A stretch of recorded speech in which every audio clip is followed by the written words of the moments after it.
Good evening, folks. Today I want to review 3 different knives that I currently own.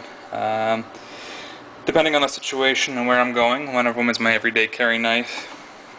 First of all, we'll start off with the model that's probably been out the longest. It's the Leatherman Juice C2. Put that there. We'll talk about that in a minute.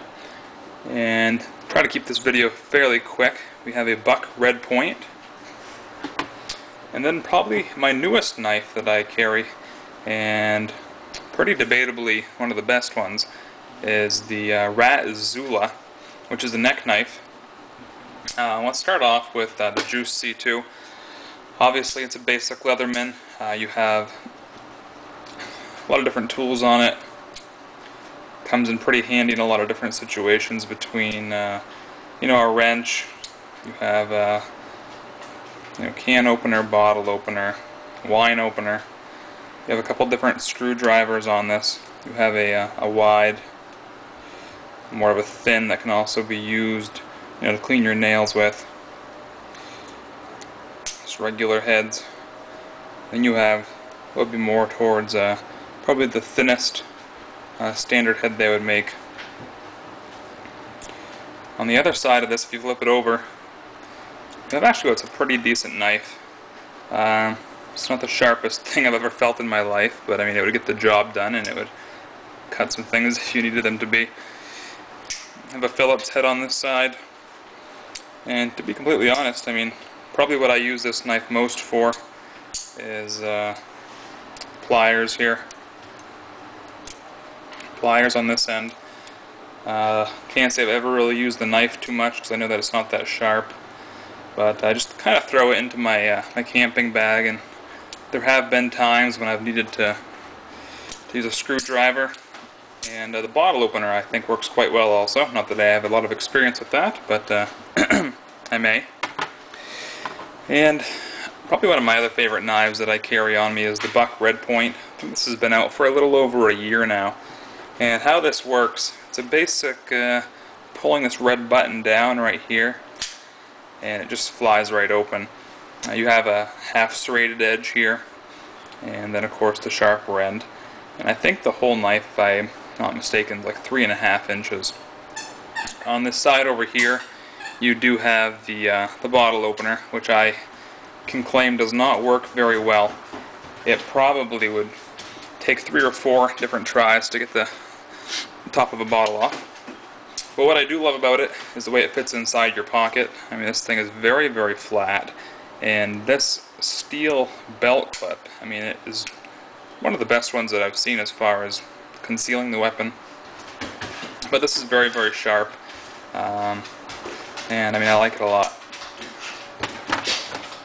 One thing I like also about this knife that I'm holding right now is the pure width of it. It's a neck knife, and it comes right from Rat Cutlery with this paracord, and I actually watched a video on YouTube of how to wrap it around there to make it look decent. But I mean, the whole knife itself, the handle of it, would be about the same width as what you're looking at right now. So it's very, very thin. I mean, the thing's very lightweight.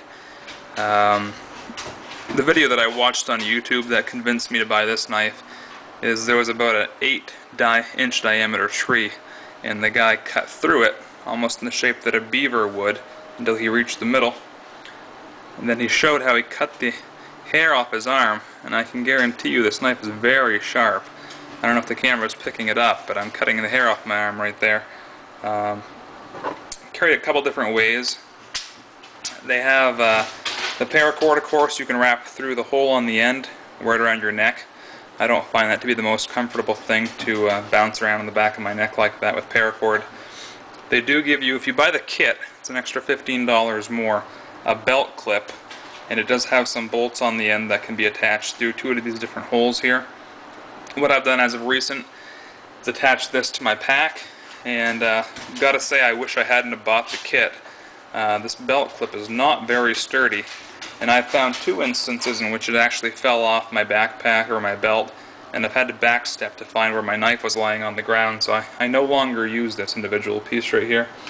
What I do use, they give you this O-ring and what's no more than a simple binder here, a clip, and I'll put this through here and attach that to this ring right here. Whenever I want to grab my knife, just pull it right off. What also comes in the kit is a piece of flint. We have a whistle. You have for your lanyard just a lanyard clip, and then a smaller O-ring.